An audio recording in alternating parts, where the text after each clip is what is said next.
people with herpes simplex virus 2 are not even aware that they're infected. This is what happened when Cindy went to see her doctor for her migraine headaches and discovered she had something different. I knew people who had it, like family or friends, but I really didn't know anything about it. My doctor was doing routine blood work, and I came back positive for herpes simplex 2. I was sad, scared. I felt dirty. It was very hard and very painful to think that I have something that I can never get rid of and that I could give to somebody else. I do know where I got it from, but the person's still in denial. Maybe he's just scared to get tested because he doesn't want to know. And that's scary too, because he could be transmitting it to someone else. The first thought that came into my head is that no one's ever going to want to touch me again. Since I found out that I tested positive, I have been out on a few dates. When I have to tell someone, I try everything in my power not to cry, but I can't help it because I feel dirty. And it's scary because you don't know what their response is going to be, and it hurts.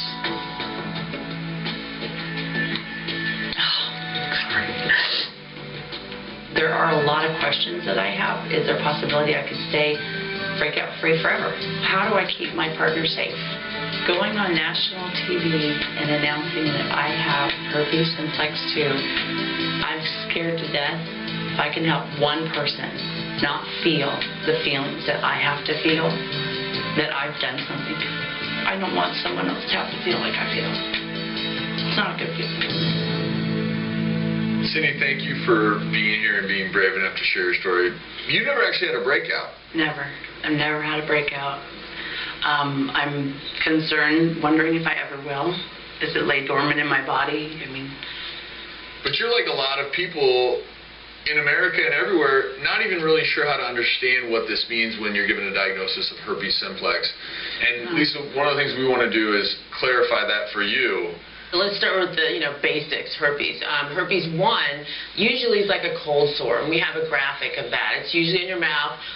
Just about everybody has this virus. It's the canker sore or cold sore that you get. Now, you can actually pass on herpes type 1 genitally by oral sex. Okay, but then there is a separate virus, herpes type 2, which is also really from the genitals and can also be on the rectal area as well.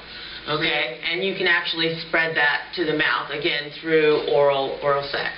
So one of the ways to diagnose it is through blood or cultures. The blood titers aren't as accurate, so you can get false positives too, so it's worthwhile to recheck as well, especially if you haven't had an outbreak. That's good. But it can lay dormant, just like you said. The virus resides kind of in these nerve cells, and they lay dormant in what we call the dorsal ganglia root. And then when you have an outbreak, it has these vesicles or ulcerations on the skin, and those usually come up when you get your first infection, or we call a primary infection. Within about a week, you get those. Now, a recurrent infection after you've had it can show up usually in 50% of people in about the first year. So if you haven't had one, then, I would say definitely retest to make sure. But it's entirely possible for people to have the herpes virus without ever in their nerve cell and never once have an outbreak. And the good news is that it's less likely you're going to transmit it when there's not an outbreak. If you have an outbreak, but you still can. Absolutely. And that's what a lot of people don't realize. And there's things like acyclovir and famciclovir, these antivirals, which don't cure, and that's what a lot of people think, but they decrease the viral shedding. It makes you less infective to your partner, but it doesn't make you 100%, even if you don't have an outbreak. As a carrier, I was told that I didn't need to be medicated until I have a breakout. That's not true. That's for you. That's for you, okay? Because if you have symptoms, some of the symptoms can be burning. I mean, herpes can be very, very painful, and about 10% of women need to be hospitalized because they can't urinate. Really? It's so red that it really inflames that whole area, and they can't walk. I've had people who had their first sexual intercourse, gotten herpes, and had to be hospitalized. That's very rare. Usually you can treat it with medications, but it can be very painful. And sometimes people will equate, herpes as being worse than other things just because of the ulcerations, but it doesn't cause cancer, and it, will not shorten your lifespan. So other than the outbreaks, it's just something you would have to deal with. And then telling your partner, which is, which that stigma sometimes really gets women, but it shouldn't be. What if you're single and you're dating and you found out that you had an STD that may scare potential partners away? Well, this is exactly what Cindy had been facing, and you won't believe what steps she's taking to deal with her new reality. That's next.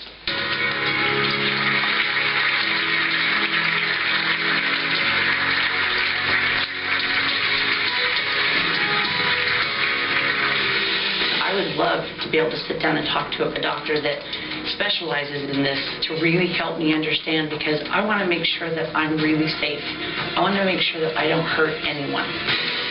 It was Cindy who discovered she had herpes simplex due during a routine blood test for her migraine headaches. After ending a relationship and finally getting the courage to start dating again, she was faced with having to tell her potential partners that, hey, I have an incurable STD, and that is not something that anyone ever wants to have to tell a potential partner. But you took a novel approach. Cindy made a very noble effort to join a dating website called positivesingles.com for people who are in a similar situation to her. Joining us is a representative from that site. It's Steve Casper. Welcome. Thank you. It really is an intriguing concept, because anytime I have someone come into the ER, or they come into your office and they're newly diagnosed with herpes, for instance, it is really a problem for them because, well, who am I going to date now? And who's going to want to be with me? There are a lot of questions. This is a really intriguing concept. Some people may disagree with it, but tell us about it. Well, we started Positive Singles in 2002. We operate about 40 different relationship websites, and we're always looking for different niches of people that we can help bring together in a community. And we found that there was a need through our other websites. People had suggested to us that maybe we could start a site for people who have STDs, because so many people were coming up on our other sites that had this issue. And so we felt, well, maybe we could start a community that would bring these people together to not only help them find other people with similar problems, but to educate them and to provide a safe environment for them. And I think that's great, Travis, again, because actually one of the worst things someone can do is not tell their partner and have unprotected intercourse, and a lot of people will do that. It's easier to be quiet, but that is the wrong thing to do, and you're doing the absolute right thing. And that's an important point for anyone at home. If you have an incurable STD, it is incumbent upon you to inform your partner. It's absolutely essential.